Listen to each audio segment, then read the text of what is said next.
বাংলাদেশের প্রবাসী কল্যাণ মন্ত্রণালয়ের অধীন জনশক্তি কর্মসংস্থান ও প্রশিক্ষণ ব্যুরোর তথ্য বলছে 2005 থেকে 2015 সাল পর্যন্ত 57,74,540 জন বাংলাদেশি কর্মসূত্রে বিদেশে গিয়েছেন।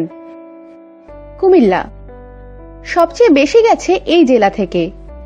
জনশক্তি কর্মসংস্থান ও প্রশিক্ষণ ব্যুরো বলছে 2005 থেকে 2015 সাল পর্যন্ত কুমিল্লা থেকে মোট 6,19,138 জন বিদেশে গেছেন, যেটা রপ্তানি হওয়া মোট জনশক্তির প্রায় 10.94%।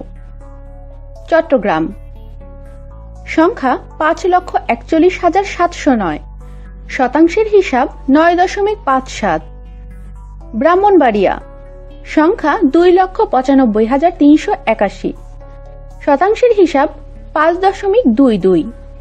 টাঙ্গাইল সংখ্যা 2,90,717, শতাংশের হিসাব 5.14। ঢাকা সংখ্যা 2,53,734, শতাংশের হিসাব 4.48। চাঁদপুর সংখ্যা 2,35,334, শতাংশের হিসাব 4.16। নোয়াখালী সংখ্যা 2,27,343, শতাংশের হিসাব 4.02। মুন্সিগঞ্জ সংখ্যা 1,73,477, শতাংশের হিসাব 3.06। নরসিংদী সংখ্যা 1,59,384, শতাংশের হিসাব 2.82।